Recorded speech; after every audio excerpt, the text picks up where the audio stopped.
rolling blackouts all over the country. We would have had blackouts right now all over the country. We would have had a country that, worse than blackouts, every other thing would have been wrong with it too, with all of the horrible things that took place at our border. And right now our border is 100% secure. First time in the history of our country, actually. And you see it all the time. So instead, when large parts of our country were hit with winter storms, it was coal that kept the power on, and it was coal that never was bothered by cold weather, warm weather. It's never bothered by anything. It just keeps on chugging, right? During this vicious storm, and they had some really bad ones, coal generation surged 31%, while solar and wind totally collapsed. I'm not a big fan of those crazy windmills that are all made in China. You know, they're made in China, but not used by China. Let's look for a couple of wind farms in China, see if you can find one. They sell us those things for fortunes, but we don't do them anymore. Have we done any this year, Doug? We're not going to do any, hopefully for 4 years in this country. They're losers. They lose. You're supposed to make money with energy, not lose money with energy. And they lose a lot of money.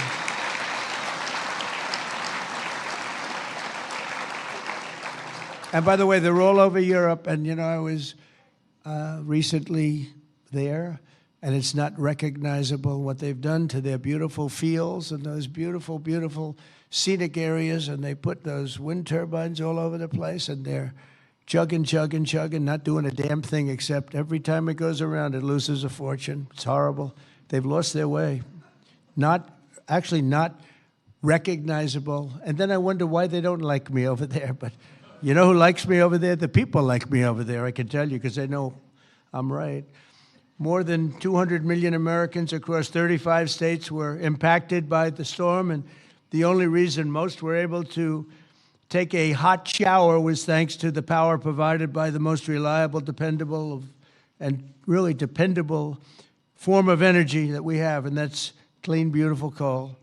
Biden and the radical left wanted to abolish coal. They did everything they could, everything possible. But on day one of this administration, I ended the war on coal.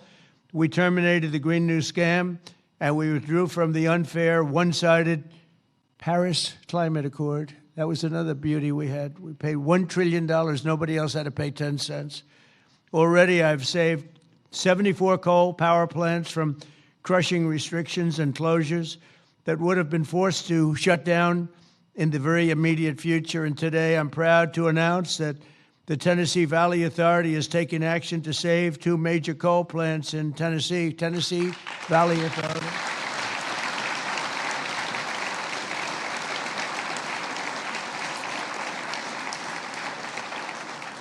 The plants are the Cumberland Fossil Plant and the Cumberland City. It's in Cumberland City. It's a big, beautiful thing that they just wanted to shut down. You know, the Tennessee Valley Authority has gone in a very stupid, very bad direction. The head of it, it's considered sort of semi-private. It's supposed to be semi-public, but it's semi-private.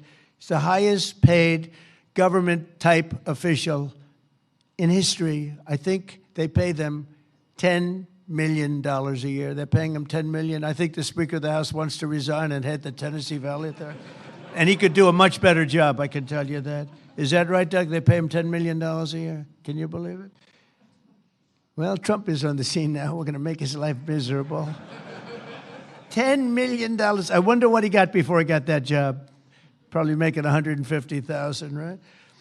And the Kingston fossil plant in Harriman, Tennessee, so they're going to remain open, and they're going to be vibrant. They're going to be improved, built up, and continue to do all the things that they do.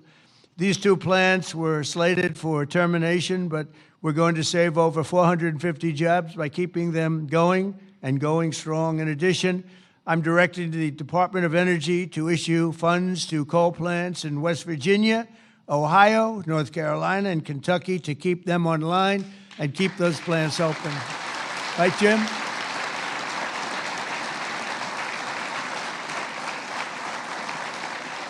And very importantly, we're also bringing our coal mines roaring back to life. Under 4 years of the Biden administration, Sleepy Joe. Not a single permit was approved for a new coal mining project. Think of it. 4 years, not one permit. They were all being disapproved, actually. So not a single permit was approved. I didn't know that. But in 1 year of Trump, we've already approved over 70 permits for very big, very powerful mines that are going to be with us for many, many years to come. And we did that over the last 30 days. We did more than half of them because we have the system going now. It's a very reliable source, great source. If you look at some of the most prosperous places in the world, they run on coal. Since I took office, coal production is up by nearly 4 million tons a month after falling for decades. I mean, literally decades. Coal power generation is up by nearly 15% in my first year, and that number is going to be about 25 or 30% this coming year, at least. These pro-American energy policies are bringing energy prices way down. You see what's happening even with gasoline. I was in Iowa last week, and it was $1.85 a gallon. And many of them are $1.99 and $1.91 I saw. We have them under $2 a gallon now. A little while ago, just a year and a half ago, they were at $3.50, $4, $4.50. In California, $7 because of its crazy taxes. Coal is one of the lowest price energy sources, and it's probably considered by almost everybody to be the most reliable. It requires no subsidies because you make money with coal. More coal means lower cost and more money in the pocket of the American citizens and in the pocket, frankly, of the United States of America. That's not bad. Every once in a while, we have to take care of our country, right? With us today is Kayla Blackford, who drives a haul truck at Bear Run Mine in Duggar, Indiana. Great state. We love Indiana. I only like states that are one so big, you know. I want to pick no. No, I like them all. Where she has worked for 5 years, and she's joined by her wonderful husband, Eric, who also works at the mine, and their really incredible son, Isaac. And Kayla, if you could come forward, I'd like to just have you say a few words, please. Come on up. Where's Kayla? Kayla, oh, hi, Kayla.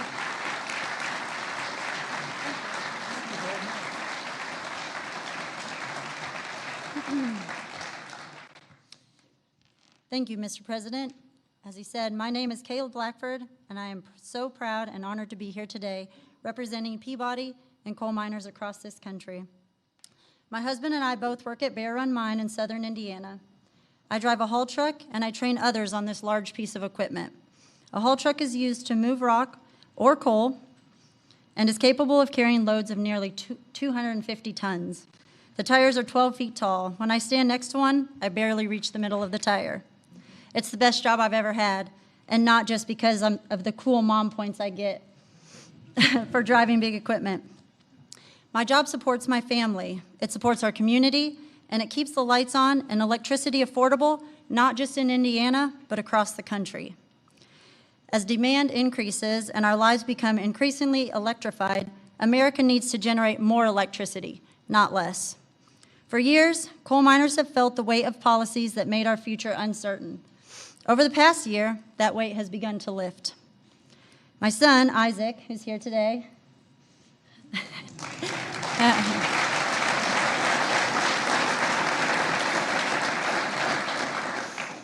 has friends whose parents also work at Bear Run. And when you grow up seeing huge mining equipment from the road, like Isaac and his friends do, you dream about the day when you get to run that equipment. When a mine closes, families don't just lose their jobs. They're often forced to leave their communities, their schools, and their support systems behind. The common sense policies to keep coal plants running implemented by this administration mean that my husband and I can keep working, stay where we are, and continue raising our son in our community that we call home. And the impact is even greater than that because you, Mr. President, have single-handedly kept utility prices affordable, the lights on, and our jobs alive. We are real people under these hard hats. On behalf of America's coal miners, thank you, Mr. President, for recognizing the value of coal and the value of the people who power this industry every day. Thank you, Kayla. Thank you so much. So nice to meet you. Thank you very much for all of the things. Sorry, I'll take that.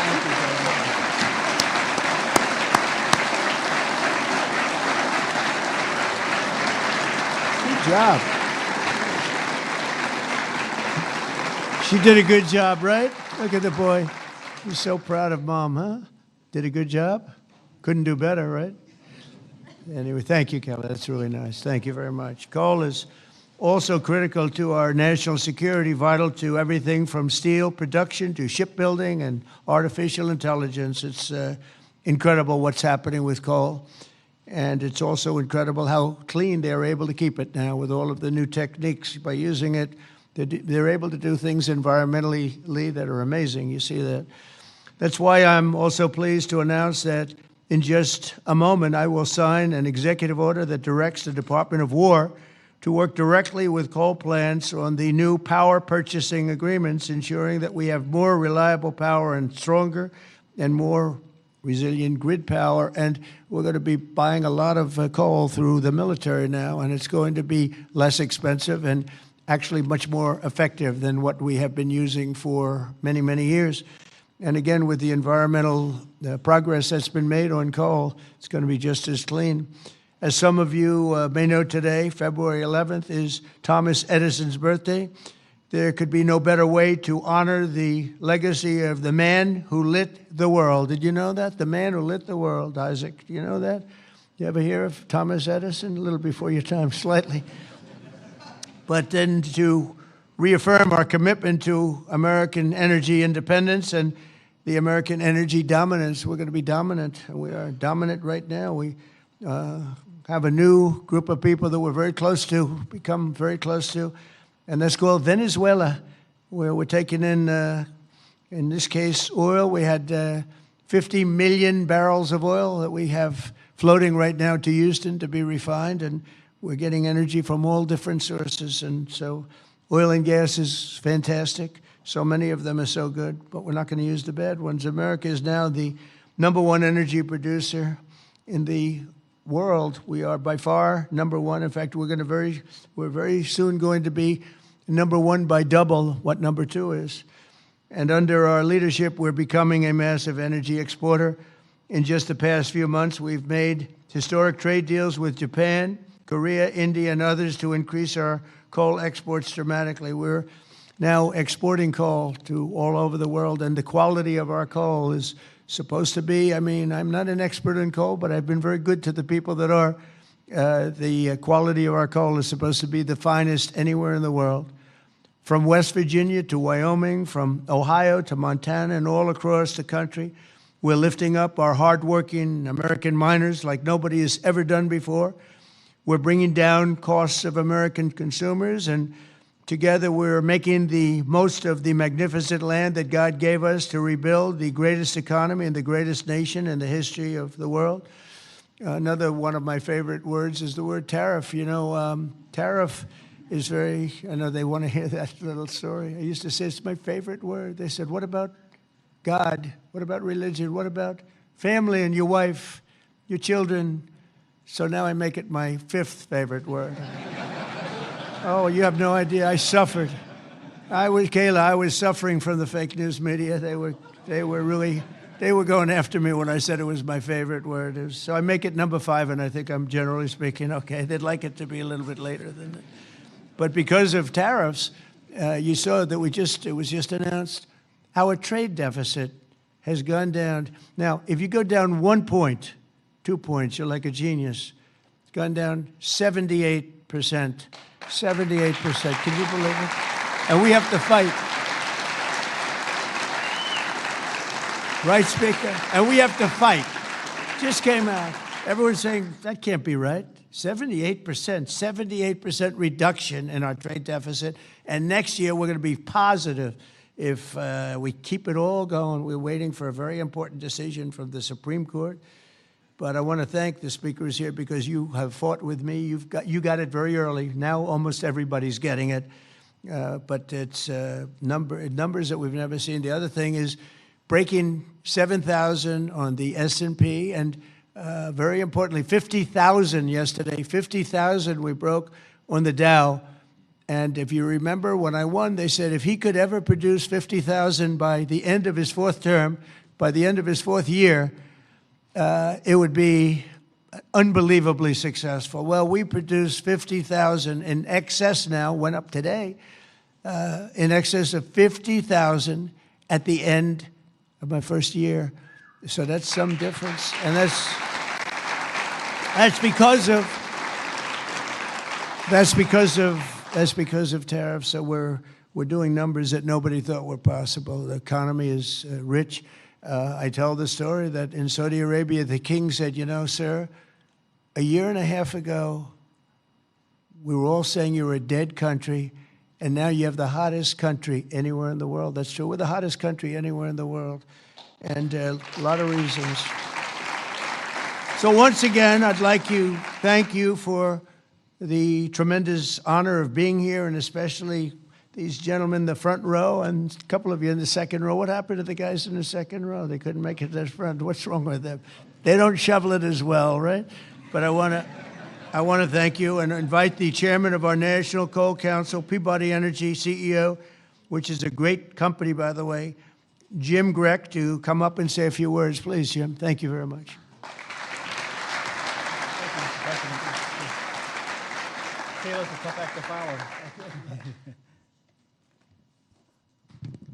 Mr. President, we stand here today representing the thousands of coal miners across the country to express our deep gratitude to you, sir, for the actions you've taken to support our industry.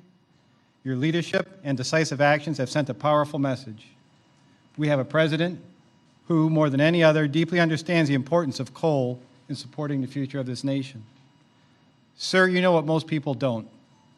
The U.S. has more energy in its coal than any nation has in any single energy source. We have more energy than Russia has in its gas, and we have more energy than Saudi Arabia has in its oil. Yet before you, sir, presidents were afraid to allow coal to help keep electricity abundant and low cost.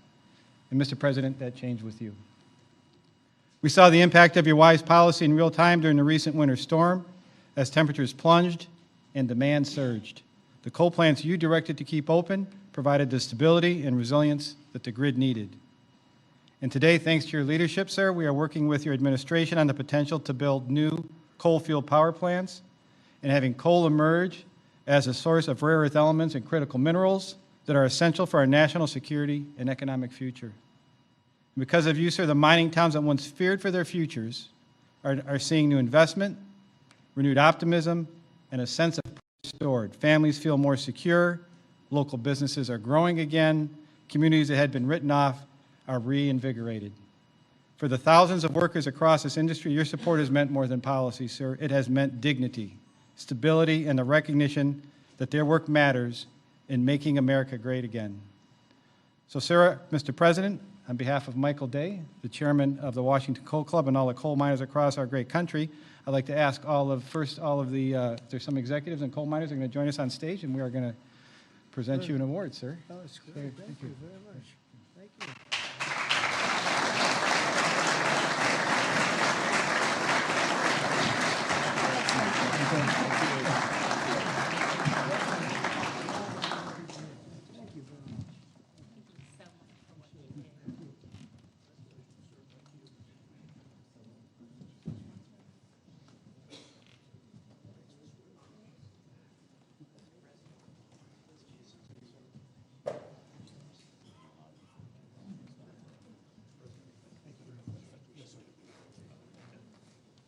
Thank you, fellas, very much. Sir, to show our appreciation, the trophy says the undisputed champion of beautiful, clean coal. Thank you, sir.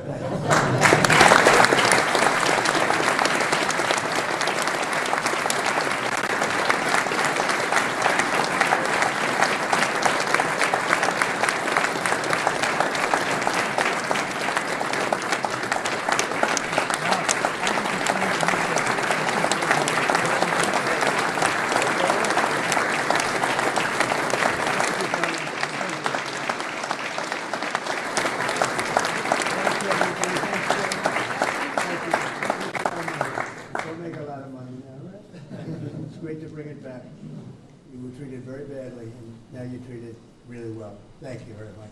Thank you, everybody, very much. Appreciate it. Speakers, thank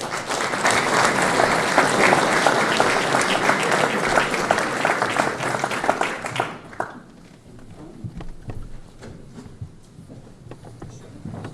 We don't use auto pens. There's no auto pen. Okay, come on up. That's great.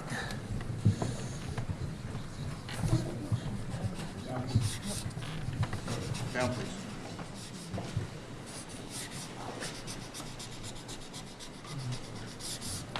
Okay. Here you go, fellas. Take these. Take these.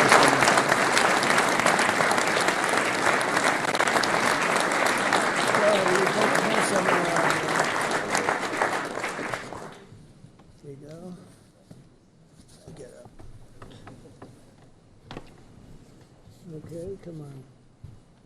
You guys okay? Speaker?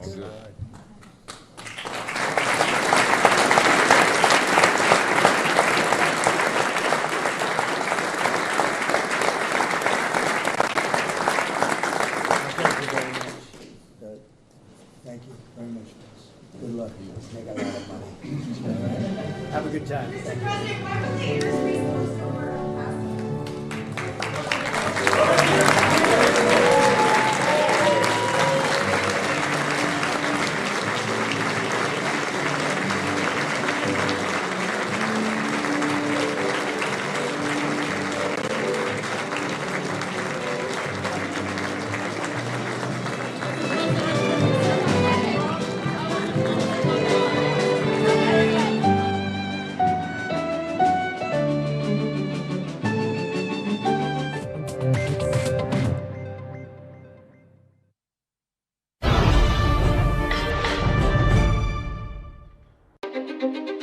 Imagine a timeless escape right here in Dubai. A 1% monthly payment.